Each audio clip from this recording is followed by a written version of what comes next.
Well, greetings, salutations, everybody. Welcome to the best damn movie-related show on the planet Earth, the John Campea Show podcast, coming from right here in our quaint little studio. I'm, of course, your host, John Campea. I'm joined in studio today by Ray Ora. Hey, what's up, everyone? Jonathan Voico. Good morning. Chris Carr is here. Hey, everybody. But most importantly, of course, you guys are here. Thank you so much for being here and making our little show part of your day. And here's how today's show is going to go. We're going to start off by talking about a few predetermined topics. Then in the second part of the show, we're going to take your live comments and questions. If you have a thought, theory, observation, concern, question, whatever that you'd like us to address on the show, as long as we deem your question appropriate to be addressed on the show, go ahead and fire it on in right now to our tip link at www.streamelements.com/JohnCampea/tip. And the good news about this tip link is that it's good 24 hours a day, 7 days a week. So if you happen to be listening to this show in our podcast form, and thank you for subscribing to our audio podcast, or if you're watching this show a little bit later in the day when we're not live, you can still use the tip link, send on in your question, and we'll just get around to answering it on the next episode. All right, guys, that down, let's get things started here, shall we? And we're going to start off with this. In chapter 317 of Why the Academy is Stupid, there's a little bit of drama going on. Mm-hmm. No, around the Oscars, around the Academy, drama? What? Yeah, there's some drama going on. You see, Matt Damon and Ben Affleck produced a documentary that's been winning some awards on the festival circuit called Kiss the Future, about the siege of Sarajevo, the role U2 and their music played in it, and all that kind of stuff. Now, they took some pretty big steps to make sure they were eligible for the Oscars. But, according to this article in Deadline, the plot thickens over Matt Damon Ben Affleck documentary ruled ineligible. They did that crap to us, too. Yeah, they ruled the John Campea Show ineligible. Those bastards. They ruled the movie ineligible for the Oscars. Filmmaker insists it did qualify, but the Academy claims otherwise. Okay, so look, before we dive into the minutia of this, something to understand. There are some rules associated with what will make a movie eligible. One of the categories of rules making a movie eligible or not is that it's got to play in some theaters. It doesn't have to have a wide theatrical release, but it's got to play in, I think 4 cities now. It's got to play in LA, New York, Atlanta, and Chicago, I think. And I think there are a couple of other cities that would also qualify. Mm-hmm. So it's got to play in 4 cities for a week or 2 and have a certain number of screenings, right? Well, Matt Damon and Ben Affleck thought they more than did that, but now they're being told they didn't. And this is the article in Deadline. This is interesting. Follow me here. The new developments in the Oscar controversy surrounding Kiss the Future, the Matt Damon and Ben Affleck documentary that the Motion Picture Academy ruled ineligible for awards consideration. As Deadline reported Monday, the Academy denied an appeal from the producers, Damon and Affleck and Sarah Anthony, who argue that the film's wide release at 139 AMC theaters. The rule is it's just got to play in at least one theater in 4 qualifying cities. They put this movie, this is important to remember, stash this fact away. They played this movie in 139 cinemas, including screens in the qualifying markets of Los Angeles, New York, San Francisco, and Atlanta. And they argue it should make it Oscar eligible. The documentary branch executive committee countered that Kiss the Future only played twice a day in qualifying markets, not 3 times a day as stipulated under Rule 12 of the Oscar guidelines. Okay, so let's take a breath for a second and understand the context. Within the rules, they also say that it needs to play 3 times. The filmmakers, as we'll read here in a second, are saying, we played way more than 3 times in each of the cities. And they're saying, yeah, but you didn't play it 3 times in each individual theater. Let's actually get their wording for this. Okay. There is no specific rule, said the director. The director of the film wrote to the Academy and said, there is no specific rule stating that the required 3 daily screenings for Academy Award qualification must all occur in the same theater within a qualifying city. the director wrote to Natalie Wade, the Academy's Senior Director, Member Relations and Award Administration. The rule emphasizes that the film must play at least 3 times a day over a consecutive 7-day period in one of the qualifying U.S. metro areas. These cities include Los Angeles, New York, Chicago, Miami, Atlanta, and the San Francisco Bay Area. Kiss the Future played in all of those markets for 2 weeks and far exceeded the minimum requirement of screenings per day. All right. Now, here's where it gets a little funny. The director continued in his emailed away, the rule book that you gave us, the rule book you provided specifies that a film must play 3 times daily in a qualifying city. It does not explicitly say that it needs to play 3 times a day in the same theater. Can you please provide where it says 3 times a day in the same theater? Now, this is where it gets really dumb and why the Academy are proving themselves again to be a bunch of clowns. Deadline explains, the dispute may come down to which rule book applies. Under the rules for the 96th Academy Awards governing documentaries released in 2023, the rule book they gave them, no mention is made of a documentary needing to play in a single location 3 times a day. Kiss the Future filmmakers say this is the rule book the Academy pointed them to and the one that came up for them in all internet searches. Sources with the Academy, however, say that a rule was added for the 97th Academy Awards governing the documentary series released in 2024 that states the 7 consecutive days of the theatrical release are required to occur in one venue. Okay. Now, on its surface, this may look like a simple miscommunication, right? Just a simple misunderstanding. You asked for the rules and the regulations guidelining eligibility. We sent you the rule book. Oops, our bad. We didn't send you the new updated rule book where we added this rule and didn't tell anybody about it. Where we added this rule. Okay, you know what? Any sane human beings would then go, oh, okay, clearly mix up in communication. Let's fix this, right? That's what 2 sane, rational sides would do. Hey, easy mistake. So how are we going to fix this? And the Academy says, well, there's really nothing to fix. You didn't meet the rules, but we met the rules that you gave us. Yeah, but you didn't meet the rules we didn't give you. And therefore, we're keeping your movie, even though it's winning awards around the world, we're going to keep your movie ineligible. Now, on the one hand, you may want to look at this and say, well, you know, I mean, this sucks, but the rules are the rules. I agree. Rules are the rules. They should apply to everybody evenly. But even the law, even statutory law, codified law in our society, laws are written with the understanding that maybe circumstances will come up that the original lawmakers didn't really take into consideration. And that's why it's often left up to judges. There's 2 different types of law. There's statute, a little bit. Let me put on my lawyer hat for a second. There's statute law. I'm going to really oversimplify this. Statute law, and then what's known as case law or common law or precedent, right?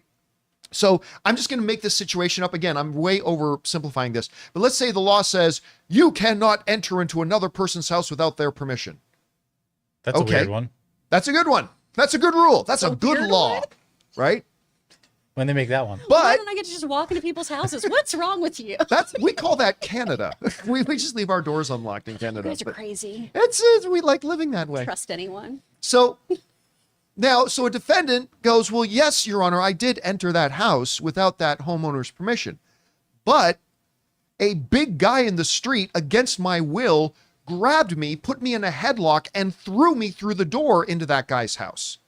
Well, there's nothing in the law about that. So what a judge does is a judge will go, okay, this is clearly a situation where we need to interpret the law. And so the judge says, all right, you are going to be found not guilty because you clearly did not intend to enter this person's house. You were forced in there against your will. Now, in law, that becomes precedent so that if it happens again to somebody else, their lawyer can say, hey, another judge already ruled on this and said it's not his fault because he got headlocked and thrown in there. The point is that even the law is written and made with the understanding that sometimes we're going to have to interpret it. Sometimes we're going to have to take into consideration there might be circumstances that arise that we didn't think about when the laws were written, and therefore we need to address it because justice comes before law. Justice comes before law because justice is the purpose of the law. And while it is true that if the Academy has a set of rules that says everybody's got to abide by these, that's totally fair. But you also then have to have the common sense to say, well, there was clearly a mix-up here, and this is clearly a set of circumstances we didn't account for.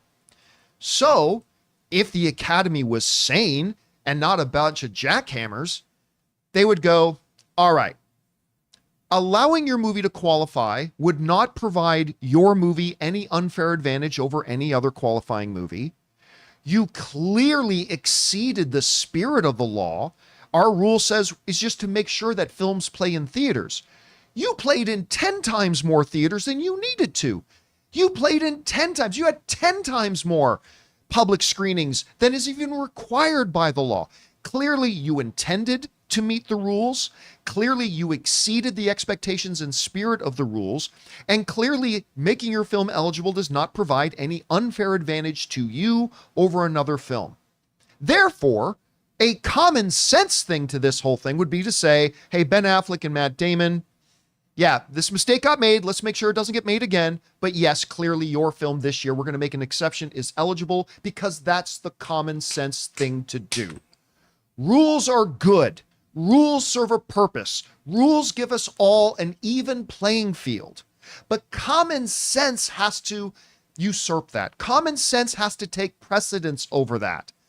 When clearly the purpose of the rule was met in spirit, and there was no intention to break the rule. They followed the guidelines you gave them. And now to say to these people, not just Ben Affleck and Matt Damon, but all the people who worked on this documentary, all the people who poured all their love, sweat, and tears into this documentary that other awards bodies around the world are giving some recognition to and all that kind of stuff, to say your whole project is ineligible. Why? We accidentally emailed you the wrong rules. So your whole thing is out. I know there are members of the voting academy that watch this show. What the fuck are you guys doing? This is clear, easy to solve. There's no competitive advantage. They never intended to break any rules, and they exceeded the spirit of the rule. It's little things like this, Chris. I remember when they were, let's have a most popular film award at the Oscars. It's little things like this that in the midst of the Academy doing some really good things in the last few years. Sure. All right. I don't want to lose sight of that. The Academy has done some really good things in the last couple of years. They have. But it's little things like this that just make them seem completely disconnected from reality. And it's like, what world are you living? This is so stupid. This is an easy thing to fix. I don't know. You read about this. What were your first thoughts? Honestly, it feels kind of like it's them doubling down after the backlash of the two Leslie stuff. Of not having set rules. Yeah. Right now, it feels like we're playing True American, and I don't know what the rules are, but we're just going to yell out random things. It's a New Girl reference for the rest of you. Because I remember with Two Leslie, there was a limited release here in the US and the UK, and then Momentum did a re-release to 6 theaters to kind of appease everyone. Right. There was no mention back then of it having to play certain amounts of times. It was just talking about the actual release of the film and getting eyes on it in general. Yes. This feels like a, hey, let's make an example kind of situation. Because it does seem, and I know that in the law, you don't usually throw these words around, but it seems unfair. It seems unfair. But from a legal precedent standpoint, it seems unfair. Of they're playing in these markets. They have done their due diligence. Since when did we have this rule? Because no one can follow rules without being told them. It's the same thing in any relationship. I'm not a mind reader. I have to know what these things are in order to follow them and do them, right? Aside from basic, behavioral traits. I think this just seems so weird. And again, it just feels like, hey, let's try to make an example out of two guys who are regulars here at the Oscars. That's how it kind of comes across after the Two Leslie stuff. I really like, you know what, when you said it feels like they're doubling down, it feels like to me, following up on that, Mm-hmm. that the Academy went, oh yeah, we did screw this up. Well, we can't admit that. Yep. Nope. The rules. Mm-hmm. But to your point, Chris, are they rules if you never told us they were the rules? Yeah, It should be based on the rules issued to you. exactly. Yeah, absolutely. And again, I would understand if the number of screenings they did, them not doing the 3 times on a single screen, made their movie hardly viewable, and they did hardly any screenings. They played it in 139 theaters. Yeah. Which, like, more than 5. It's like multiples. That's way more theaters than they needed to put it in. They are clearly meeting the spirit. The purpose of the rule is to make sure these movies play in theaters. They did that more than any of the others. And it's really discouraging. I do want to just address something in the chat here. Ignorance of the law is not a defense. The law not existing is a defense. Like, I just want to point that out. If I say, oh, I didn't know that, how would I do that? That's different. That's not what I'm saying here. If the Academy seemingly has input a new rule that no one has been informed Yeah, you of, have to be informed of that. that's different than ignorance. Yeah, see, here's a Because they good issue example. those rules. So. Here's an example of ignorance of the law, right? There's a law in a city that says you cannot jump in the public fountains. And you didn't know that, but you just went and jumped in the public fountain. Okay, ignorance of the law is not an excuse. Agreed. But if you first walk up to a police officer and go, excuse me, officer, I'm just wondering, I'm visiting your town here, beautiful town, and that's a beautiful, refreshing looking fountain. Is it okay for me to go on this hot summer day to go and jump in this fountain? Clearly, and the cop this is says, Italy. let me look at my rule book. Yes, absolutely. It's perfectly all right for you to do that. And then they jump in and then the officer arrests them. But not on Wednesdays. Like, that's different. Ignorance of the law is one thing. But when you beseech the lawmakers and they tell you how to follow the law, and then you do exactly what they say, and then they bang you down anyway, that's different from ignorance of the law. That's totally different. So no, ignorance of the law does not apply here, because that suggests that they never even bothered to try to find out the rules. They were given the rules, they followed the rules they were given, and they were still getting punished. That is different. Anyway, guys, question is for you. What do you think about this? This whole situation doesn't exactly do anything to give me more confidence in the Academy of Motion Pictures, Art and Sciences. It makes me really think they're still a clown show over there. They got to be able to do common sense things.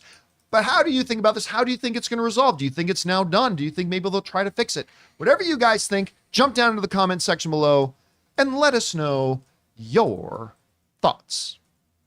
All right, guys. With that down, let's move on to this, shall we?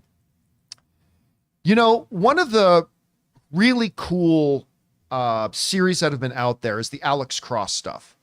Not all of it. Like Kiss the Girls was Alex Cross, right? Morgan Freeman played Alex Cross. Right? Mm-hmm. The Tyler Perry one was not so good, granted. But the Alex Cross character is a really great character. And we found out a while ago that they were going to be doing an Amazon series of Alex Cross. And it's going to be starring Aldis Hodge, who I love this guy. If you don't know his name, the most recent thing you probably will recognize him from is he's the guy who played Hawkman in Black Adam. A movie not everybody loved, but everybody seemed to go, yeah, but the Justice Society was pretty cool. The Justice Society was good, of course, being led by Hawkman. He was great in that. What's that? To be fair, it did make one Black Adam. So. It did. Black Adam made one Black Adam at the box office. I mean, he's great. I loved him in Invisible Man, and he's just been popping up. So he's the new guy playing Alex Cross, and they just released the first trailer for it, and I think it looks really good. The good folks over at Deadline wrote this. Prime Video has released the official trailer and some first look images for its upcoming crime thriller series, Cross, based on James Patterson's best-selling Alex Cross book series starring Aldis Hodge as the title character. In the trailer, Hodge's detective Alex Cross is trailing a killer. From Paramount Television Studios and Skydance Television, Cross is a complex, twisted, pulse-pounding thriller created by showrunner and executive producer Bill Watkins. The series follows a detective and forensic psychologist, Dr. Alex Cross, uniquely capable of digging into the psyches of killers and their victims to identify and ultimately capture the murderers. And I'll tell you what, the trailer looked pretty good. It looks really good. Aldis is clearly going to deliver, which he always does. Again, I really like Tyler Perry, but for his Alex Cross one was not so good. But still, this one looks great. And you know what? It's not a surprise that Amazon is doing a show like this, because there's a real niche, especially on Amazon. Amazon has had success with what I call dad bro shows. Shows that dad bros like. And listen, I don't mean you have to be a dad. I mean, I've loved dad bro shows since I was a kid. What I qualify as the dad bro shows, the ones that focus on cops or military or stuff like that, right? Where you got the lead character as somebody that it's lifestyle porn, and the dad said, it's like, if I'd only done a few more push-ups, I could have been that guy. I call them dad bro shows. And dad bro shows have been very successful for Amazon. Like, really, here's just a couple of examples. The Jack Ryan series has been very successful for them. Bosch and its follow-up Bosch Legacy has been very successful for them. Despite the fact that I didn't think it was great, The Terminal List did very well for them. And Reacher has been one of the biggest successes that they have possibly had on their network. Now, clearly, all these shows are kind of cut from the same mold. They are dad bro shows, but they've got a big audience that can really get behind them. And they've had to, it's much like things like Bridgerton or The Queen are made for certain types of audiences. Not that it's just limited to those. Lots of different people can like them. And dad bro shows aren't just made for dad bros. Like, anybody can watch them, absolutely. But they have this niche and they've had some big success with it. So it's really no surprise at all that they're following it up and doing something with Cross. And I think Aldis is going to kill it in this. And I think this might, now I don't think it's going to be as big as Reacher or anything like that. Very few things on Amazon are. But Chris, I think this is the thing that, if executed right and if it captures its potential, this could finally be the project that makes Aldis Hodge a household name. Like, you say Aldis Hodge, a lot of people will probably go, oh, that sounds familiar, but who is that? I think it'll finally make him a name that you say Aldis Hodge, you're going to go, oh, we know who you're talking about. He's that guy from Cross or whatever. Anyway, you had a chance to see the trailer for Cross. What did you think about it? Oh, I think it looks great. I'm a sucker for this stuff, though. I love a procedural. We talked about this with Matlock and everything, too. I love a crime show. I love all these kinds of things. And just from an inside baseball standpoint, actors love these shows because this is how we get work. Procedurals always have new co-stars coming in because you have to interview new people who are involved in a criminal case every single episode. That's right. Yeah. So we all love when these get greenlit, and at a horrifically slow time in this industry, I want more of these kinds of shows so I can keep working. I think this looks wonderful. To your point, too, he is such an astounding actor. He's always the best part of what he's in, and he just hasn't had, I think, some of the right projects. And hopefully this is one that will really land him in being a known name actor because, gosh, he's good. Ever since, what was it, Leverage? Oh, yeah. Great on that. Oh my gosh. I want him to do more stuff. He's so tremendously talented. And man, does this murderer serial killer look so creepy. That with the mask he puts on the face. It's going to be gross. I'm excited. I'm so down for this. I think this looks great. Anyway, guys, question is for you. What did you think about the trailer for Cross, the new Alex Cross project? I think it looks great. Maybe it didn't work for you. Whatever you guys think, jump down to the comments section below and let us know your thoughts. All right, guys.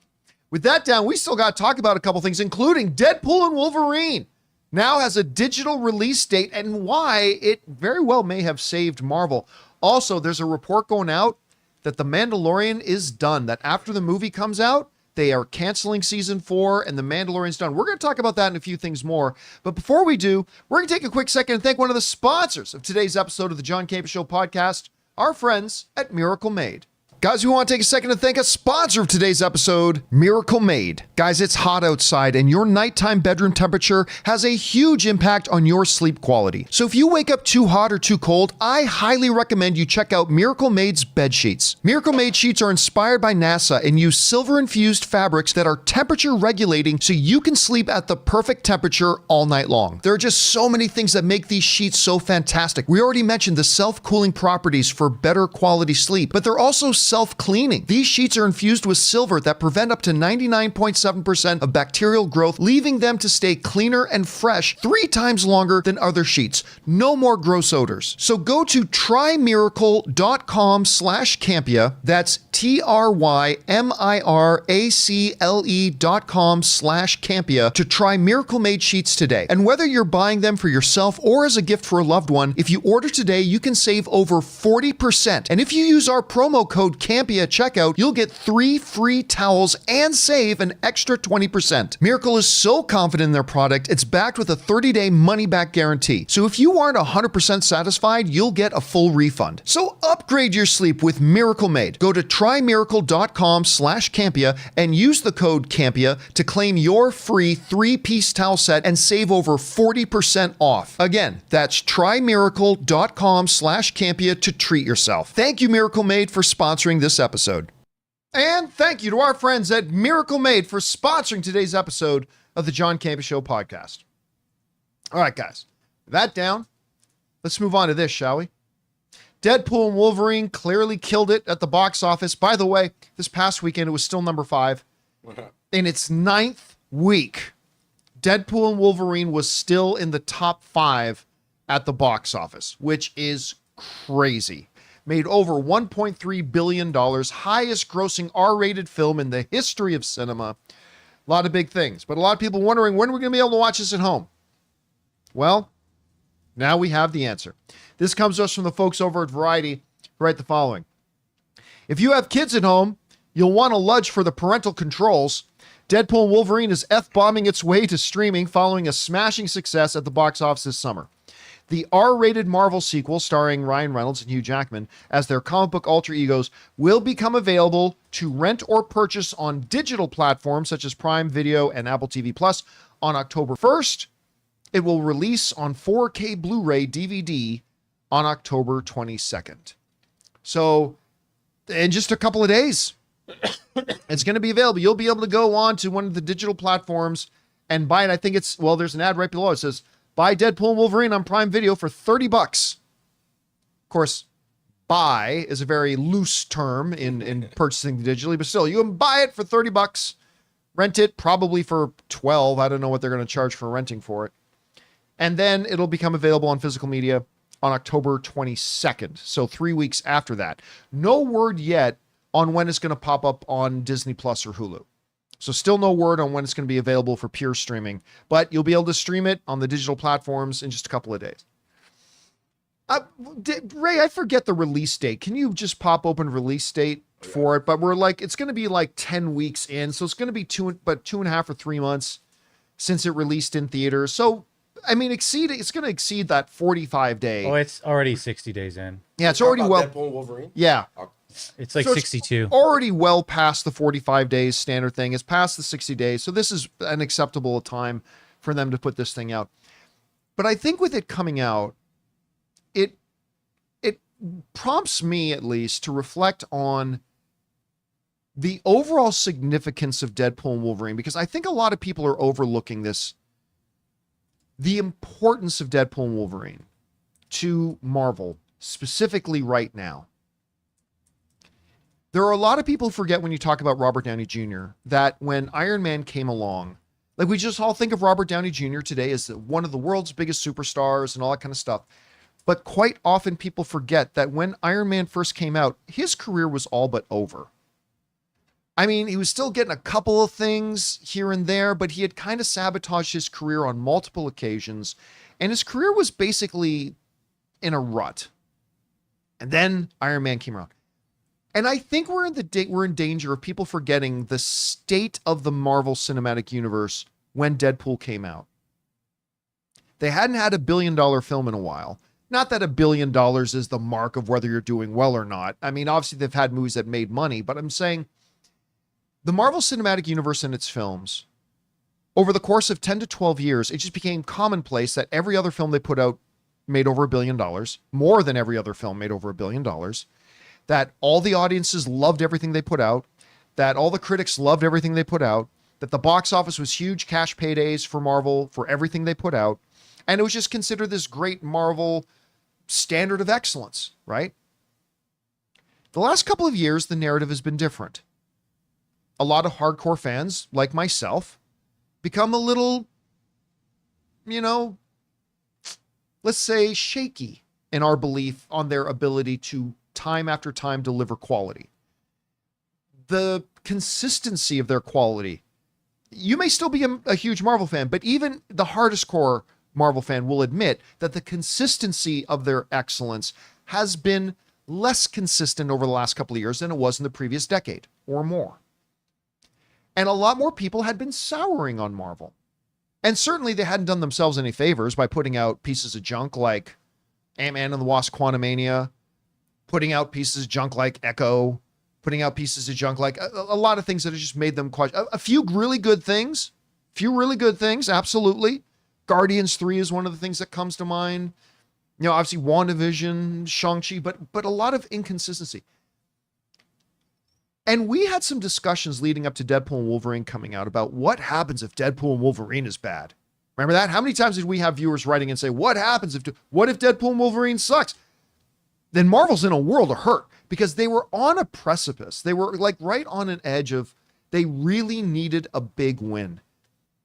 And I am telling you, as somebody who receives hundreds, sometimes thousands of messages a day from film fans, that the general feel around Marvel right now is very different than a couple of months before Deadpool and Wolverine came out. And it's different because Deadpool and Wolverine knocked it out of the park.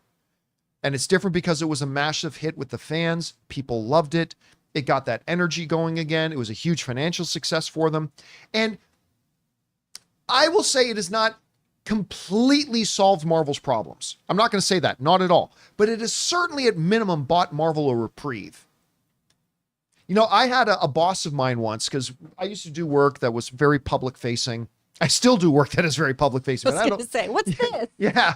But I had another job once where I had a boss and they said to me, here's the thing. There are coins. This is his analogy to me. There are coins, John. The more things you do that everybody loves, more coins get put into your pocket. And those coins are there to buy you out of sticky situations when things go bad. Right? So it's like, okay, yeah, I screwed this one up, but I got a lot of goodwill saved up. I got a lot of coins. Marvel was starting to run short on goodwill, I think, from the general movie-going audience. They still had some, but they were starting, their reserves of goodwill from the fans was starting to diminish. And I would say that Deadpool and Wolverine has done a lot to completely replenish that stockpile of goodwill. Because now, let's say Agatha All Along came out and was a complete stinker. And by the way, Agatha All Along is surprisingly pretty decent. I'm actually really enjoying it. Watching the new episode tonight, I forgot about that. Very excited for it. But if Agatha All Along had come out and really stunk, that's not as bad post Deadpool and Wolverine than it would have been pre-Deadpool and Wolverine. It's not as damaging with a great Deadpool and Wolverine being loved by everybody than if you had a terrible Deadpool and Wolverine. They've got some goodwill stored back up again that they can handle a couple of bumps in the road. Even Captain America 4. Let's say Captain America 4 isn't great.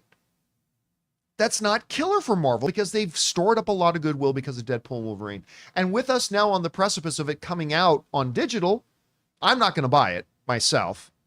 I'll probably rent it a few times or wait for it to come out on streaming, but I do love the movie.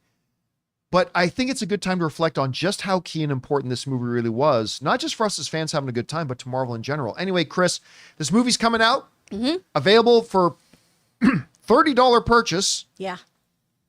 It's a big price tag for a digital thing It that all you got to do is is. download it. Still, $30 price tag on that. Then going to be available for physical media, which I'm clearly not going to buy on October 22nd.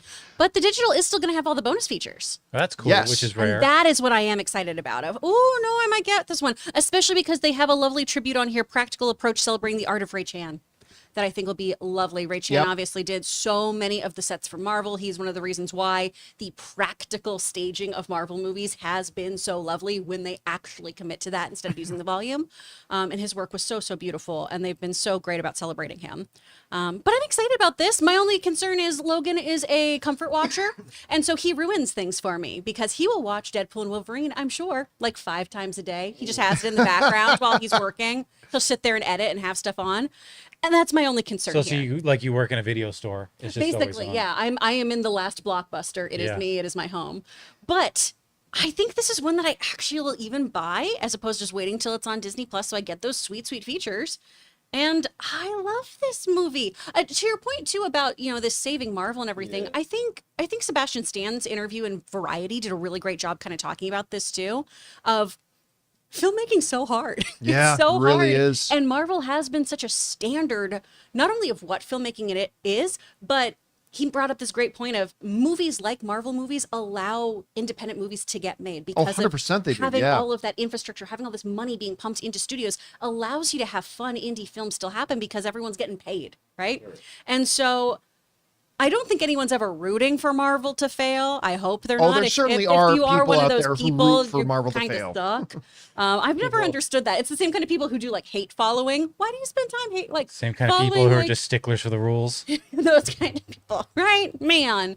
But I think that we all want Marvel to be at its best, to be at its most glorious again, and to have all of those kinds of movies like a Guardians 3, like a Shang-Chi, because it's so satisfying when you go to a movie theater and it fires on all cylinders. And these movies and this IP is so fun. And I think that's what Deadpool and Wolverine did so well, is it Yeah. brought that fun back. It brought back not just our excitement, but and coming up with fan theories and things like that, but it was just a good time. It was joy. It was so gave much you joy. Even if you weren't going, man, how does this connect to the greater MCU? Ooh, what's going to happen with all these multiverses? Oh, I need to figure out all this other stuff. It was just so freaking fun that even if you were a casual moviegoer, which is what Marvel needs to also appeal to, you had a great time. And that, I think, is one of the most masterful things this film did, was combining people who have deep, deep lore and love for Marvel or just the Marvel Cinematic Universe, and people who just think, hey, Ryan Reynolds is a funny guy, I guess I'll go see that movie. Yeah. It did that perfect marriage, and I feel like moving forward, that's what we need in a lot of these Marvel movies, is great characters and a lot of fun. Well, for me, like the Marvel, other than Quantumania, a lot of it has been okay with me. Like some of them have been a little disappointing, but this movie for me, it just gave me a break from what we've been getting lately, which I've been fine. It was not like it didn't save Marvel to me. It just gave me a break from Marvel just for a little bit. And then I think Captain America 4 is it has to be good, or at least for me. I want it to be good. I don't think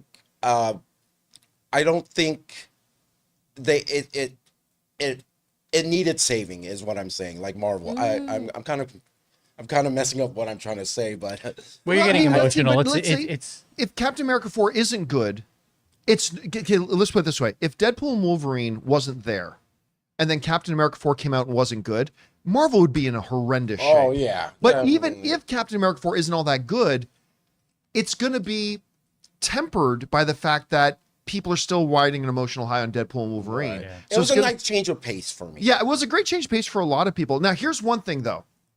I'm looking down the list of the special features.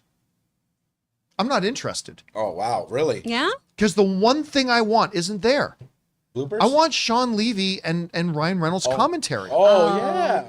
Yeah. I That's want to not on watch. I want to watch this movie, and hell, I want Hugh Jackman in there too. Oh, what if there was a Feige commentary? I mean, that would be great. Look, some movies have often put multiple commentaries where you can watch the movie. I think Infinity War and Endgame did that, where you could listen to the writer's commentary and then you could listen to the director's commentary. Oh, nice. But more and more movies are not putting director's commentaries on. And to me, there's other special features I like. That's the one I would have clicked on first. To watch the movie again, but hearing Sean and Ryan and Hugh talking their way through it about this is what went into making this, and this is what happened behind the scene on this, and why this was important to us put in that. That's what I want the most. And it's got to be the easiest special feature to put together. Is there an easier special feature to put on attached to a movie than a director's commentary? I find it actually quite surprising that there isn't one. There, are you sure there's not one listed? I'm not sure. I'm sure it's not listed. Like that much I know. Wow, that's usually like that's the first thing. Yeah, but that- more that- and more aren't putting on commentaries, even though it's the easiest thing to do. It's so like, informative too. it's so informative. It adds to our, our connectedness to the movie. It gives us a more sense of belonging with the movie. It feels like it just immerses us in the movie more now that we've seen the movie multiple times to get that behind the scenes thing. Anyway, that's not going to stop me from watching it again, clearly. But I mean, Sean, Hugh, Ryan, what?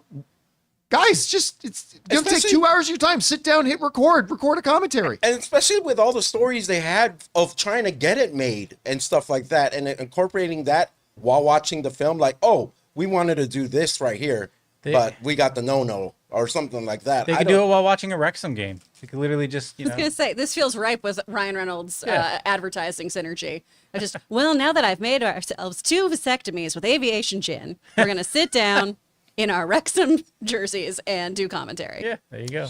Anyway, guys, question is for you. What do you think about this? I mean, like next week, Deadpool and Wolverine will be available for digital. I guess it looks like it's gonna be $30 to buy it. And then it's going to be available to rent as well. I don't know what the rental price is. And then available on October 22nd, 3 weeks later on physical media. No word yet on when it's going to be on one of our streaming services. Are you going to go and get it? I know I'm certainly going to watch it a bunch more times. I just don't know which medium. And what do you think about the overall impact that Deadpool and Wolverine and its success has had for Marvel? How big, how small? Whatever you guys think, jump down to the comments section below and let us know your thoughts. All right, guys. With that down, let's move on to this, shall we? Star Wars kind of surprised everybody when they announced that they were going to be doing a Mandalorian movie. Surprised in a sense that there were 18 other movies they announced that have never actually made. And also surprised because, well, that's your Disney Plus series. And John Favreau said already prior to any announcement about a Mandalorian movie, John Favreau already said he wrote season 4. So what's going on? Well, they decided to announce the movie, and a lot of people have been assuming that we would still get a season 4 after that. However, according to a report, and I want to emphasize, this is a report that's floating around out there. Nobody at Lucasfilm has confirmed this. Nobody at Disney has confirmed this. John Favreau has not confirmed this. Just keep that in mind. But there is a report going around on a few outlets that there is not going to be a Mandalorian season 4. That the Mandalorian movie is going to be it for The Mandalorian. The Mandalorian may still pop up in other Star Wars properties, but there's not going to be any more Mandalorian stuff. This comes to us from the folks over at The Direct who wrote this. According to reporting from insider Daniel Richmond, who again is sometimes right, sometimes wrong, so take it with a grain of salt, the upcoming Mandalorian movie is being seen as the final chapter in the beloved Disney Plus show. I have also confirmed the Mandalorian movie will be the final chapter of the show, no season 4. He will be in other projects, but after that, The Mandalorian will be over. All right. So I have a couple of thoughts. On the one hand, if this is true, and by the way, we're just going to now carry on a conversation as if this is true, but please understand, this is coming from a source that is many times been right, sometimes been wrong, so who knows. But for the sake of the discussion, let's just assume it's correct for now. On the one hand, there's a part of me that's kind of sad because I really like The Mandalorian, and I love Baby Yoda, and I love the orbital characters in there as well. On the other hand, Mandalorian has lost steam. The first season was brilliant. I personally like the second season more than most people do because a lot of people forget, a lot of people weren't really liking season 2 until the last episode when Luke showed up and all of a sudden all was forgiven. I personally did like season 2, but that's just me. But then season 3, while it certainly had its moments, it really did, had some great moments. Season 3 overall was, to me, a significant drop in quality. And I'm glad in a sense that they're doing the movie because I wasn't satisfied with just the last shot of Mando sitting on the ranch and little Baby Yoda, playing with the sticks or whatever it was he was doing at the end. So I'm looking forward to seeing the movie. I am. The one really good thing to me, though, if this report is true, is one of my biggest fears about them making this Mandalorian movie was it was going to be nothing but a big Disney Plus commercial.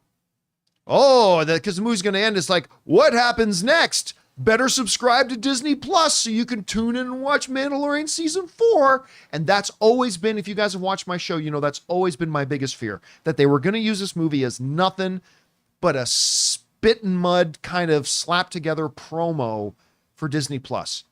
If it is indeed true that they're not going to do a season 4, that at least tells me that they are truly putting all their energy and effort not to promote the show, but to make the best movie possible.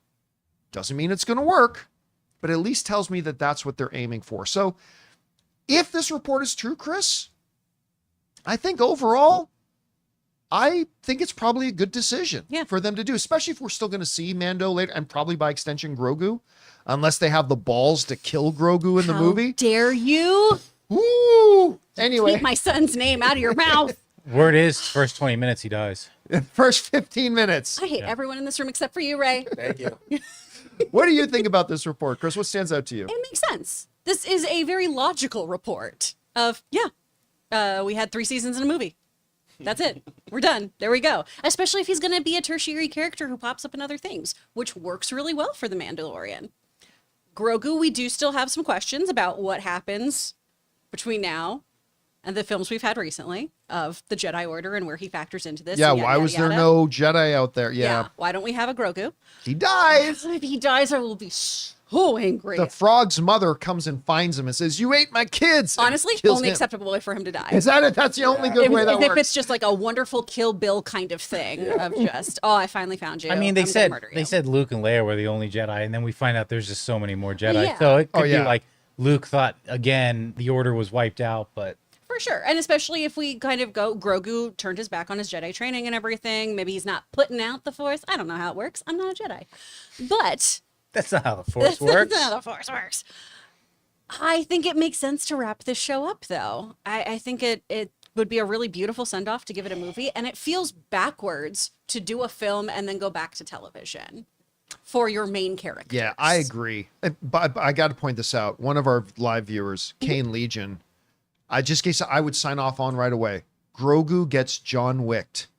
What if the whole Mandalorian movie, it like starts with somebody killing Grogu and the whole rest of the movie is a thoroughly pissed off Mandalorian out on a pure revenge mission to take out like an entire crime syndicate. I don't know if it's Black Sun or whatever. They're just going to go out and take out an entire crime syndicate and hold them all accountable for the death of Grogu. They'll never do that, but I'd be all for it. Sign me up for that. You'd have to switch it up, though, because we've already seen Pedro go on a rampage to protect his adopted child. We need Mando to that's get true. got, and we need Yep. Grogu to like Sith choke everyone and murder a whole bunch of people. That's how he goes to the dark That's side. how he goes dark. That's how he goes dark. I don't know. Anyway, guys, question is for you. What do you think about this report? Again, we cannot attest to its validity. It's coming from a source that has been right many times, wrong sometimes. So maybe it's true or not. But just for the sake of fun discussion, if it is real, I actually think it would make a common sense move for Lucasfilm. I think it would be a good thing for them to do it. And it would tell me they're putting all their energy and effort into making a great movie and not just a commercial for a Disney Plus series. Maybe you look at it differently. Whatever you guys think, jump down to the comment section below and let us know your thoughts. All right, guys. With that down, it's time for us to move on to the most important part of our show, which is taking your live comments and questions. But before we do, we're going to take a quick moment and thank another sponsor of today's show. I love that they're a sponsor of our show because I've been using them for years. Our good friends over at Acorns. Guys, we want to take a second and thank a sponsor of today's video, Acorns. Guys, everybody knows we should be investing our money. That's why it's an important priority to me. But there are several obstacles to getting started. First of all, a lot of people think you need a lot of money to start investing, or that it's complicated, or you need to do a lot of research. Well, our sponsor, Acorns, makes it simple. You see, Acorns makes it easy to start automatically saving and investing in your future. You don't need a lot of money or expertise to invest with Acorns. In fact, you can get started with just your spare change. Acorns recommends an expert expert-built portfolio that fits you and your money goals, then automatically invests your money for you. My own experience has been great. See, I actually started using Acorn years ago as kind of a first foot in the door to get started in investing. I set up the automatic deposits, and before you knew it, every couple of weeks I'd check in on it and watching my money grow. It was fantastic. So guys, head to acorns.com/Campea or download the Acorns app to start saving and investing for your future today. Client testimonial. Compensation provides incentive to positively promote Acorns. Investing involves risk. Acorns Advisors, LLC, an SEC registered investment advisor. View important disclosures at acorns.com/Campea. And thank you to our friends at Acorns for sponsoring this episode of the John Campea Show podcast.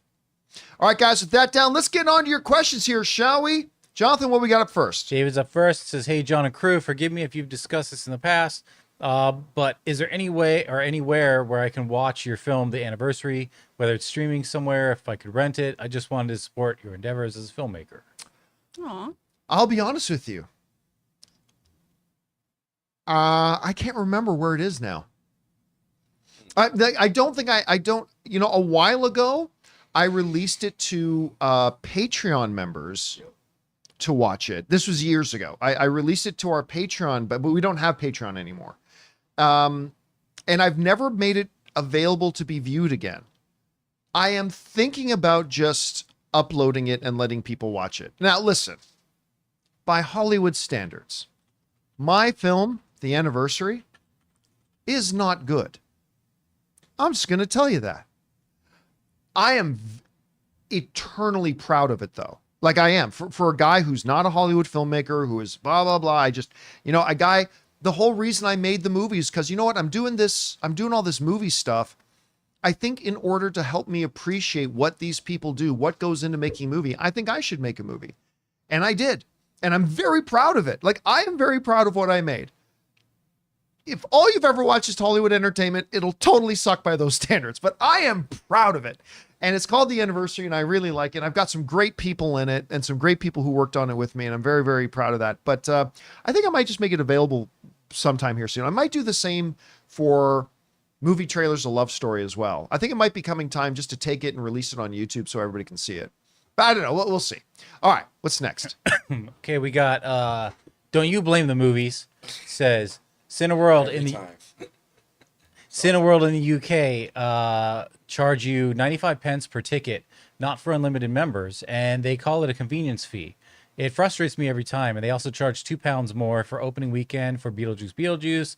Love Cineworld, but they frustrate me so much. Look, without going into the whole diatribe again, it is yet another symptom of what's wrong with the movie theater industry today. Instead of focusing on the things that you need to do in the short term to get more people back into the theaters, they are focusing on ways to squeeze more money out of the people who still go to the theaters, which becomes a cyclical problem. Because by doing that, you're going to push some more people out. Meaning they're going to squeeze those few who remain and still go to theaters to try to squeeze even more money out of them to make up for the loss, which will cause more people to leave. Again, it's a completely ass-backwards way of them looking at business. They need to be focusing on how do we bring people back into the theaters rather than how do we get more money out of the people who are already still coming. And until they change that, the industry is going to be in real trouble. All right, what's next? All right. Ken, the real Jenkins, tips $20. Thank you, Ken. Appreciate that, man. That's very generous. And goes on to say, clarification from my previous question. I wasn't talking about news sources or such that you personally focus on for stories. I was talking about individual comments from faceless accounts and other trolls, like activities expressed by negative individuals. Yeah. I mean, that's also another one of the reasons why I always tell people, where does this come from? Like, for example, I'll give you a couple of great examples of this. A bunch of years ago, before, what was the full proper name of the Justice League movie? It was called Justice League. It wasn't just called Justice League, was it? Maybe it was just called, no. It was Batman versus Superman. Dawn of Justice. Right? Batman versus Superman. And this rumor started going around that Batman versus Superman was being split into two movies. Do you remember this? Uh-huh. It was going to be called Batman versus Superman Enter the Night, which sounds like a homoerotic porno movie, to be honest. But they said it was going to be called Batman versus Superman Enter the Night, and then Batman versus Superman 2 something, something, something. And what it was somebody claimed to have taken a picture of a secret screening room, and they put out these 2 graphics. And it went wild. Everybody said, oh my God, it literally came from an anonymous Reddit user who clearly photoshopped it. But it came from an anonymous Reddit user, and people ran with it like crazy. And they went nuts with it. Then there was another thing. Remember, there was back when people were when the pathetic little troll boys were so pathetic to try to denounce anything about anything with regards to Marvel. And Captain Marvel made over $1 billion at the box office.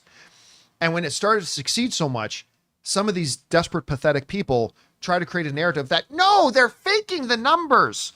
They're faking the number. And remember a picture? Do you guys remember this? A picture started going around of, this is my movie theater on opening night of of Captain Marvel, and the movie theater was empty. There's nobody here, trying to promote this idiotic theory that of course, every theater I was in was always packed out.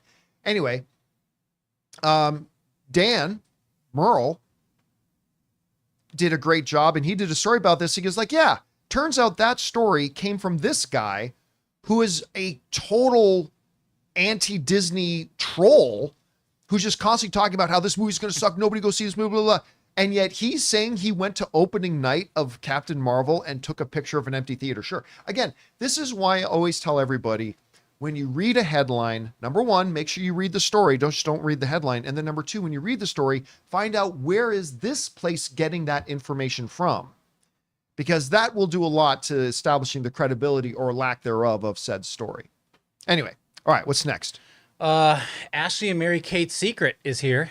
Really, they're doing a sequel to St. Elmo's Fire. Well, now they have to rewrite the movie song from A Man in Motion to Boomers in Motion. What's next? The Breakfast Club meets Office Space. First off, they're not boomers. They're Gen X. Yeah, I love how people like just conveniently wrap boomers into anyone that's older than them.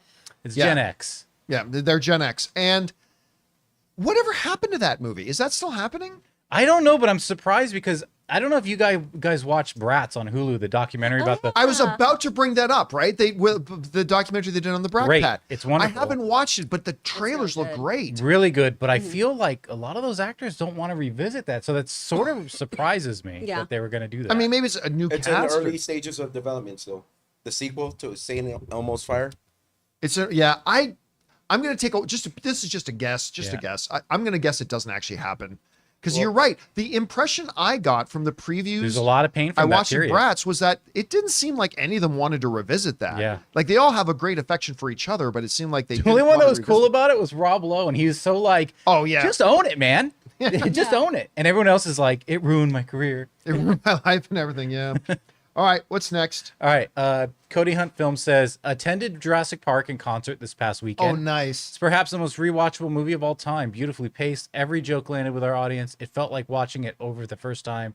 It was a perfect theatrical experience. I still remember seeing it in theaters with my friends. Dude, it's Steven Spielberg. Yeah. Steven Spielberg. I mean, there are so many iconic, great moments in that movie. Like it's like almost every scene has a really memorable moment, from hold on to your butts to there are going to be dinosaurs on this dinosaur tour, yes, or something, whatever the wording was. Like every moment, like the rippling of the water in the cup, the kids' performances in that movie were fantastic. I mean, it's truly I don't think it's the most rewatchable movie of all time, but it's right up there. I agree with you. All right, what's next? We got Alex Von Gollum, who says, on last week's Rings of Power episode, I feel bad for Galadriel. Why did she think Adar would side with her by sharing all the intel?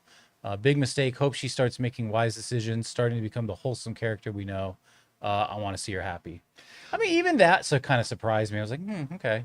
I'll tell you why I'm into it and why I liked the decisions she made is because Adar really sold the ideas that, look, Sauron needs to be stopped.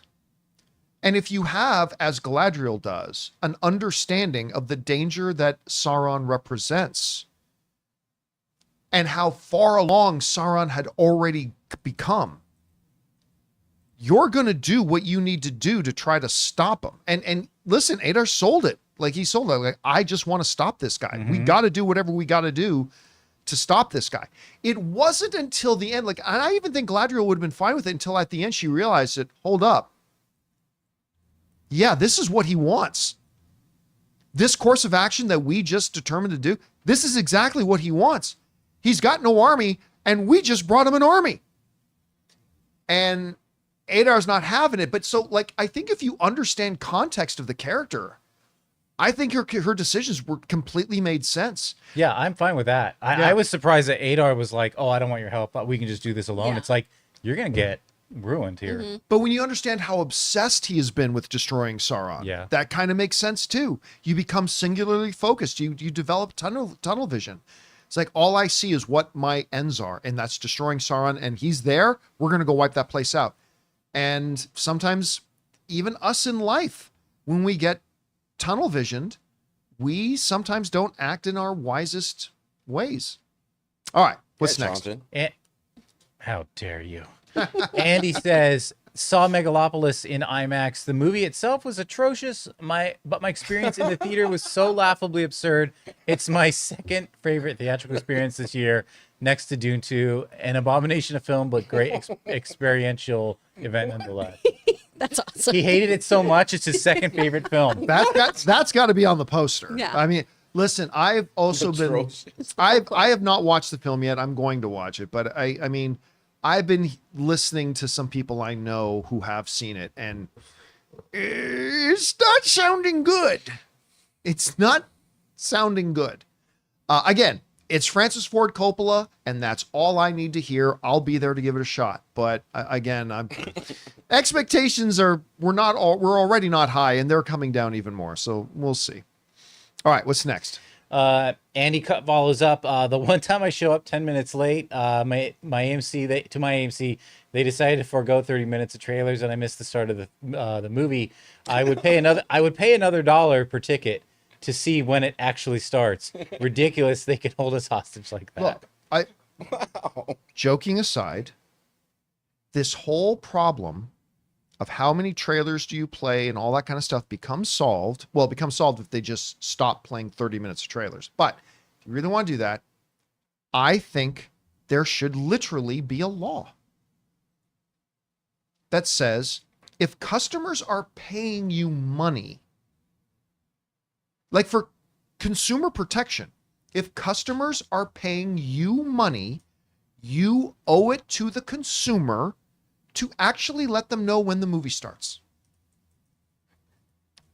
I don't think it's unreasonable, and I don't think it's a big stretch to say, as a consumer protection law, as there are many consumer protection laws, that says, look, if people are paying you money, if there's money exchanging hands, and you are getting paid by a customer for a movie viewing experience, you have a responsibility to actually tell the viewer and the customer when the movie starts. And I've been advocating for a long time that the theater should say showtime starts at 7, parentheses, film starts at 7:28. Showtime starts at 7. That's the previews, the trailers, blah, blah.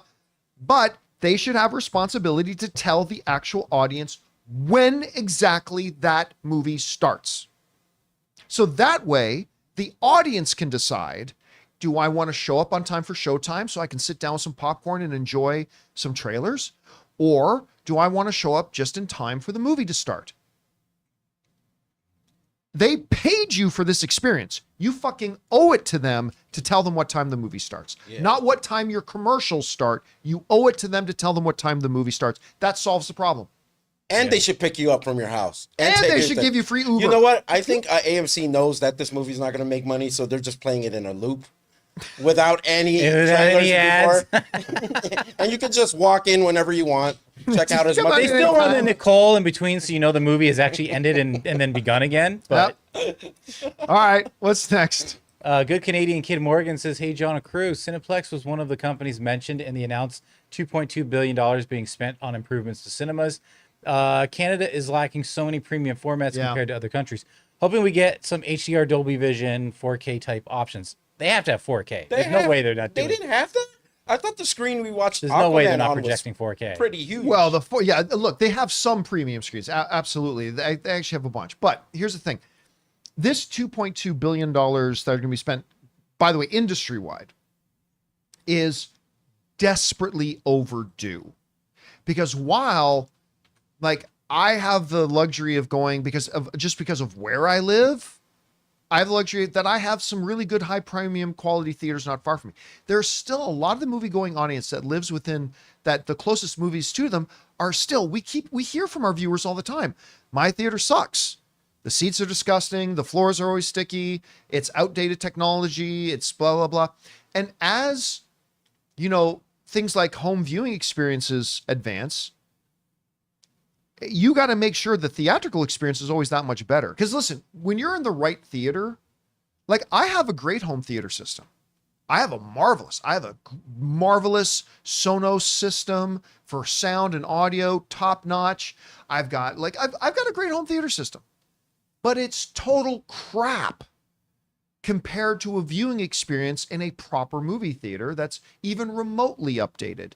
There are a lot of movie theaters in the United States that are woefully outdated and really, really need the upgrades just to become standard again. So I'm glad to hear it, and I hope it works out well. And they should prioritize those small theaters or whatever, the Yeah. bad theaters, because what you're doing is the longer you stay that way, the more your your customer area is going to get used to just watching movies at home.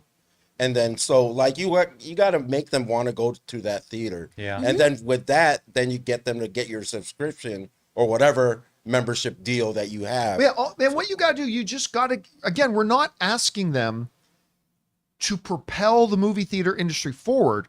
We're telling them there are too many movie theaters in America that aren't even just up to standard. There are just too many movie theaters that are just woefully behind the times, that are woefully outdated. You just got to get them up to standard, for heaven's sakes. Yeah. And hopefully this will accomplish that. All right, what's next? Okay, we got Will loves Montreal bagels. They are good. Long-time listener, first-time caller. How much did the release date factor into Transformers 1's box office? They marketed it as a family film, but released it right when families are busy again with school and extracurriculars, tryouts, and such. Not much. Honestly, not much. A little, maybe, but the reality is if people want to go see the movie, they're going to go see the movie. And if they don't want to go see it, they're not going to go see it. And I would contend that this movie was kid-friendly, but also aimed at the people who grew up loving and watching Transformers. Yeah, boomers. The Gen Xers. Yes. The that Gen was a joke. Xers and the Gen Ys. And it failed to get them too. So did they miss out on a portion? Sure. But I don't even think that much. I think if audiences wanted to go see it, if kids wanted to go see it, if parents wanted to take their kids to go see it, they would have taken them to see it. I think the release of Wild Robot coming up too will be interesting to see how it does. If it's a low like can't Transformers, compare it. maybe it is just the. But you can't compare it because you're comparing, forget animation. You're comparing a 4-decade-old IP, recognizable, seen by generations, to a brand new movie with characters nobody ever heard of. So like if Wild Robot comes out this weekend and doesn't do well, that's not comparable to Transformers saying, oh, well, it's because of this. I think if you put out iRobot on Wild Christmas, Robot, yeah. Wild Robot, sorry. If you put out Wild Robot on Christmas, I don't think it's going to make more money than it is going to make this week, because it's a brand new thing. Nobody knows about it. It's a completely different thing. So you can't really compare that in a situation to something like Transformers, which is, again, a 4-decade-long IP that's been around through dozens of iterations. Yeah, right? but I was just saying it'll be interesting to see it's what it gets. Just It's because going to make around 20. you think so? Yeah. I think it's going to make around 20, which means it's going to make close to Transformers 1, which it shouldn't. Transformers 1 should have made so much more money than Wild Robot. You know what I'm saying? Yep. All right, what's next? Anonymous says, "Hey John, I am an AMC A-list member who lives in Hollywood, and none of the AMC's around me are playing Wolves. It's at Regal's. Every other Regal, Cinemark, and Harkins is though. Also the Chinese, which I can't remember who owns the Chinese theater now. Have you heard why that is? Is your AMC playing it? No, it's not in Burbank. Nope. It's not even playing at the AMC Burbank 16. No, it's playing at the Regal North Hollywood. Yeah, I don't have it here either. Must So be a distribution deal. yeah, it's a good thing you're bringing up. It must have something to do with the distribution And that's deal of Apple it. too, right? Apple's behind that one? Yes, Apple. I still would love to find out why they decided they changed their minds about giving that movie a wide release. Because I've been legit excited for this movie, and it's not playing near me, which really sucks. Anyway, Maybe the Napoleon bit him in the butt. Maybe it's too scary. well, definitely Napoleon bit them in the butt. But I mean, the movie's made. yeah. It's done. It's made. It looks good. It looks really good. Anyway, all right. What's next? Nick from New York with a $20 tip. New York. Yeah, all right. Thank you, man. Thank you for supporting us on that level, man. One of my favorite shows in high school and college was Spartacus. Yep. Oh yeah, John really liked that too. Surprised to see that Dustin Clare, who played Janicus, never went on to star in any other big name properties. That's right. Thought he was excellent in that show and had the best character arc. I don't know that he had the best character arcs, but he was certainly great, and he became a more central figure after the first season once the show moved on. For a long time, Spartacus was in my top 3 favorite shows of all time. I have just recently bumped it out of that spot down to number 4 and replaced it with West Wing. But I think if you can get by the dreadful, awful first 3 episodes of Spartacus, it becomes, again, to me, one of my favorite shows of all time. And Aaron Cummings is one of the stars of that show. So I was going to tell a story, but I won't. So Aaron Cummings is in it, which is another reason she plays Spartacus's wife. Another reason why you should watch that show, and it's great. And unfortunately, the lead of the show got cancer. He was wonderful, and they had to replace him in the show with another guy who did well, not as good as Andy, but anyway, you got to. If you've never seen Spartacus, you should totally check it out. Fabulous show. Once you get by the first 3 terrible episodes. All right, what's next? Okay, next up is Amanda. Have any of you guys seen the Netflix show Monsters, the Lyle and Eric Menendez story? I watched it, and the 2 actors playing the brothers were insanely good. I got American Psycho Patrick Bateman vibes from the actor playing Lyle. It also stars Javier Bardem, who of course absolutely killed it. He really is such a dynamic actor. He can embody so many different types of people, but the whole cast was impressive. Yeah, there's a reason he's got an Oscar on his mantle. I mean, he's phenomenal. By the way, how good is he in Dune? He's amazing in Dune. It is written. I didn't even know it came out yet. I've been seeing the commercials for it. I didn't know it came out yet until I read an article this morning that's like, oh, I guess it's out now. Yeah. I really want to see it. It looks creepy as hell. I'm hearing great things about it. So have you seen this yet? You're hearing great things? I've heard great things about I've heard terrible things. Really? Yeah, I I've have heard that it is Oh. powerful performances that cannot outperform how bad the story is done. Yeah. Really? They changed the story. Yeah. So the 2 or 3 sources that I looked at all said they liked it, but you're hearing a lot of bad things. I've heard that everyone does a great job with what they're given, but that like the way the story unfolds is just not good. And for me, I'll watch any of these like true crime ones, but Yeah. I've had like 2 opportunities where I could have put it on. There's something that I just don't feel like watching this. I don't know why, and I don't know why. I just don't feel like watching this one. I don't know. Well, I'll have to check it out myself, I Yeah. suppose. All right, what's next? We got Colin, who says, very curious to hear about the movies that you walked out of and why.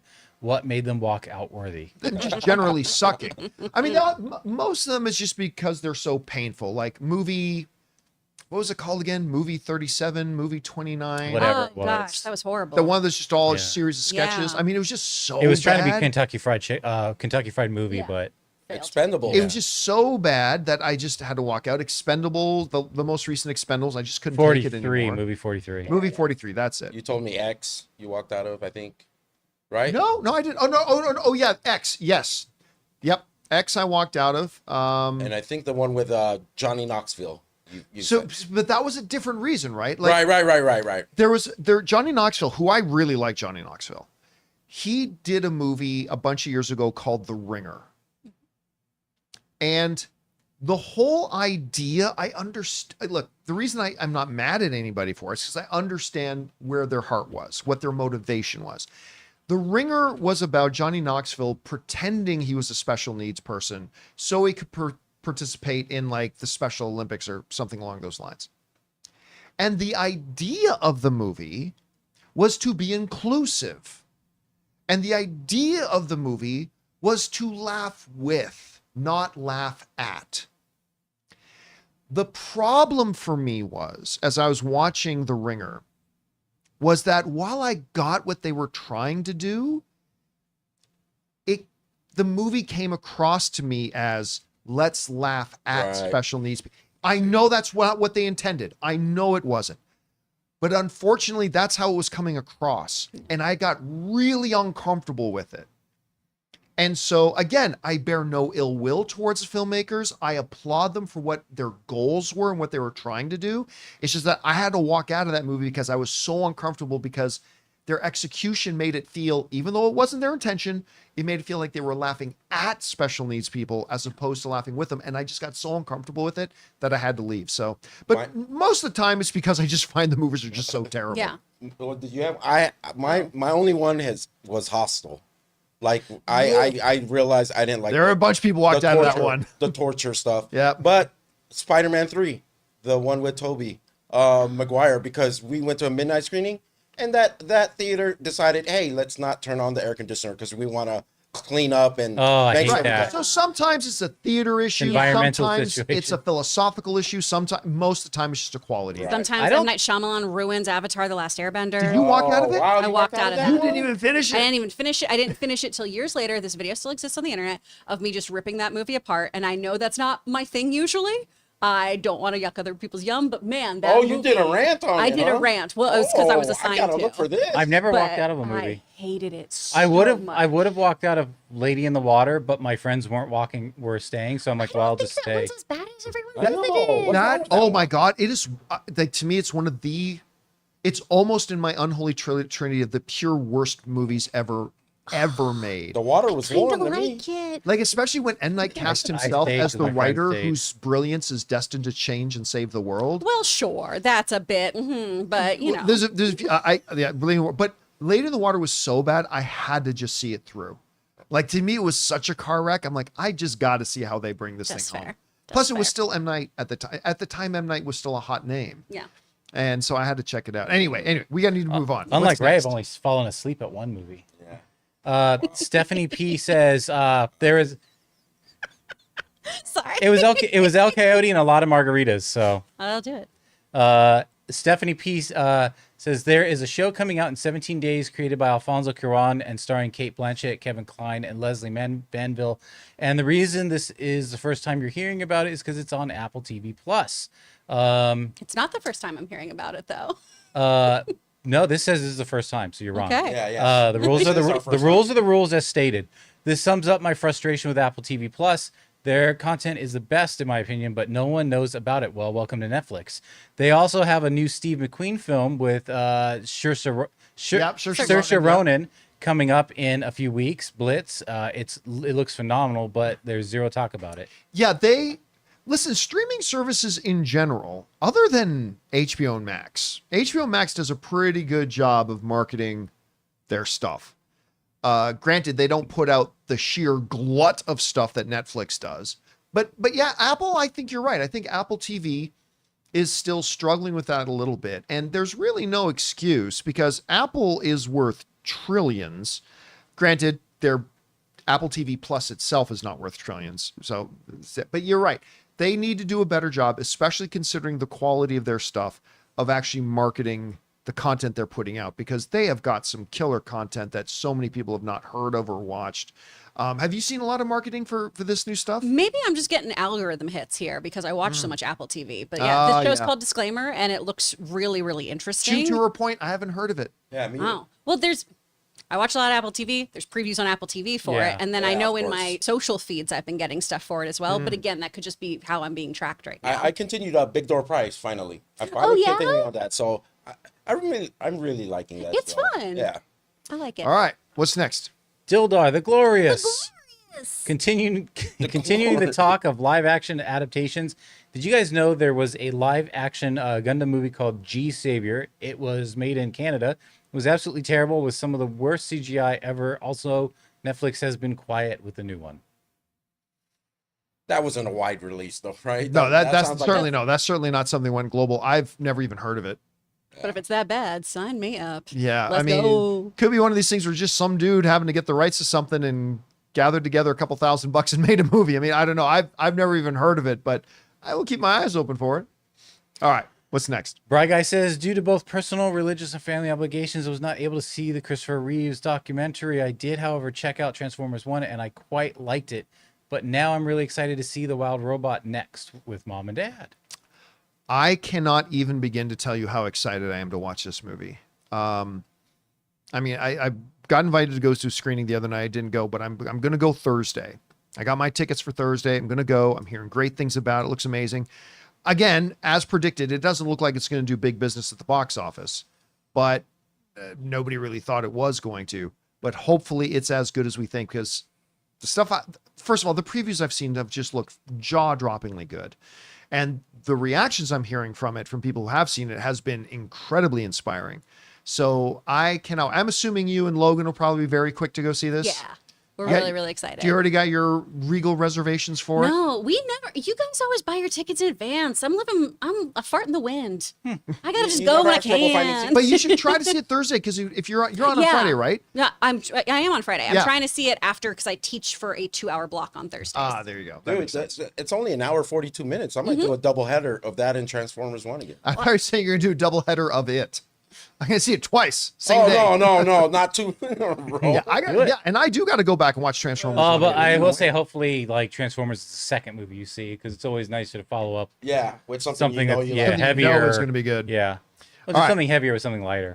What's next? Anonymous says, Man of the Year, it's been... Oh, Man of the Year. Man, what a year it's I was been gonna say the for- Robin Williams movie. Yeah. Man, what a year it's been for Batman villains. Penguin is awesome so far. Joker comes out next week. And finally, after decades of bad behavior and terrorizing the industry, the diddler has been caught. Seriously hope he rots away in Arkham. Hide your baby oil. I have Oh, I know idea. who he's talking about now. Diddy. He's talking about the Diddy thing. Baby Oh, baby oil, baby. yeah, that is a story that just keeps getting darker and darker the more I hear about it. Yeah. It's like, again, that's not what this Yeah, show's about. but- We're not going to talk about it, but it's like, yeah, that's some pretty dark stuff. Yeah, we have a different channel for that. Yeah. All right, what's next? Yeah, after dark. Sorry. Oh no. Bry Guy says, I got it, John. I know who the main antagonist... I have a feeling you don't know the Yeah. main antagonist But he does. in Shrek 5 could be. And with the right story, narrative, reasoning behind it, this could be some potential. I doubt it. His kids, mainly his older son as teenager, thoughts, good or bad idea. So his own teenage sons. Well, again, look, That's been I got to bring this up whenever somebody, if this is written well and done right, it could be really good. Anything, if written well and done right, could be really good. Right? Grogu growing up and getting married to this mouse, if written well and done right, could be really good. My commentary on this show. If written well, If it was written well, and could be done good. right, it could be really good. I mean, so anything could be. But if I read an early synopsis for Shrek 5 and that was it, it would not increase my excitement for it. I'll just say that. You got to come up. I think they need to continue with the tradition, find a great nursery rhyme, folk tale character that you can put in there and make the next big villain. I don't know who it could be, but their own kids, no, because then it's Back to the Future too. It's your kids, Marty. Like, yeah, I don't want to see that in a It's gonna Shrek. be the Personally. Bernstein Bears, There you go. Oh God, or I don't know. Bernstein Stein Bears. Bears. All right, what's next? I'm pretty sure it's Stain. Stain. Bry Guy is back. So here we go. Hey, John, just for fun, after the show, look up Squidward Hates Krabby Patties. Watch it. It's literally only 30 seconds long. And then picture yourself as Squidward and the Krabby Patties as ketchup on eggs. Chris, Ray, and Jonathan, good day to you so far. Thank you. Thank you. Where's my little video request? What's mine? Yeah, no, I'm probably not going to do that. I will for you. Probably not going to do that. Well, yeah, I'm just gonna say right now he won't do that. Yeah, But I'll do it. I'll just save the trouble. I'm not going to do that. I'll do that. I'll do that I'm right sure now. you will. I'll do that. Well, right don't now. do that right now. Do that later. All right, what's Doing it next? right now. All right, we got a few member questions here. All right, let's go. Vicog says, sorry if this is widely known, but I was surprised to see Michael Bay's production company during the credits of Transformers 1. Is there a contract in place where he's involved with all Transformers projects? Yes, or Oh. at the very least, gets some credit. I mean, look, we have seen this happen many, many, many, many times on many movies where, like, a movie based on something else that happened previously, people involved with the previous thing will still have their name attached as a producer or some. That just means they granted a right, or they did. It doesn't really mean they did anything. I guarantee you Michael Bay didn't actually do anything on this movie, but yes, this is a very, very common thing in Hollywood. All right, what's next? Temple DC says, John and crew, I watched Transformers 1. I don't get it. The movie deserves much better box office. A group of us went together. Everyone was immersed in the story. We were all children again watching the birth of Prime towards the end, and the battle sequence was clear with movements well defined. It's a shame that it underperforming so badly, praying for a word of mouth to pay off in the end. Yeah, me too. Again, it's very disheartening to me when a great movie that delivers on its potential doesn't do well. But again, we talked about some of the reasons. Number one is that Michael Bay literally drove this franchise into the ground and kind of ruined the reputation of it. Number two, the first trailer that came out was not their best foot forward. And so some people unfairly, but I get it, kind of wrote the movie off after they saw the first trailer that they didn't like. They really should have led with the trailer that they put out at Comic-Con, because that was a trailer most people. And then thirdly, I think people like myself, the Gen Xers, are just going to have to understand that the Transformers aren't as cool as they used to be to people. They are to me, but they just aren't as much as they used to be. And maybe that's just it. But again, they made a great movie. Hopefully word of mouth will catch on and it'll have a resurgence like Elemental did, like Greatest Showman did, things like that. So hopefully that happens here. All right, what's next? All right, this is I guess I only have 3 in here loaded. Apparently other people said they sent them in, but I keep refreshing. It's not loading. So we have these here. Dominic says, would you rather see a sequel to Step Brothers or a 23 Jump Street? I think both would be great, but I would prefer another Jump Street. Those films made a lot of money, and I'm surprised we haven't gotten a sequel. I think 23 Jump Street lends itself to a sequel, to sequels. Yeah, 23 Jump, because it already is. Yeah. It's already a franchise, Exactly. right? Step Brothers, man. Step Brothers. Let me be clear. I would love to see a 23 Jump Street. I would stab it in the throat to get to see another Step Brothers, though. I just feel like those characters moved on. They're buying their own toilet paper Yeah, now. just They're to see doing them on good. screen again. Just They've to already see gone them to the together Catalina again. wine mixer. Guys, I've already seen another 21 Jump Street. I've already seen it. But not They've with already done MIB, two. you haven't. And but not number 23. And believe me, I want another one. I really do. I would love to see them get together and do a 23 Jump Street. 100% I would. But again, I would stab it in the throat to be able to see a Step Brothers. So I think Step Brothers is one of the single funniest movies I've ever seen in my life. And I would love to see them do a second one. Now, I don't know if Will Ferrell and John C. Reilly will ever work together again after the drama surrounding Winning Time, which is like really sad and unfortunate. But yes, I would definitely take Step Brothers over 23 Jump Street, which I would also love to see. Step Street. Step Street. There you go. Let's go. Cross it over. All right, what's next? Oh, that was it. All right, guys. And that'll do it for today's installment of the John Campea Show podcast. Thank you so much for being here and making our little show part of your day. Hey, listen, big special thank you to all you guys who sent in questions, especially those of you guys who sent in the $20 tip ones. Thank you so much. Because number one, you gave us great fun things to talk about, but number two, you supported our channel as you did it. And all of us involved with the show, thank you guys so very much for your support. Don't forget to come on back and join us again tomorrow. I want to thank the people in the room with me, Ray Ora, Squidward. Jonathan Voico, See you guys. Chris Carr. Bye. And for those of you guys still sticking around right to the end, going to let you know a little bit later, I am going to do a live stream with my reaction to the new episode of Agatha. So I'll do that a little bit later tonight, probably like midnight for you guys on the East Coast, maybe a little bit too late. But anyway, guys, that'll do it for us. My name's John Campea, and until next time, my friends, bye-bye.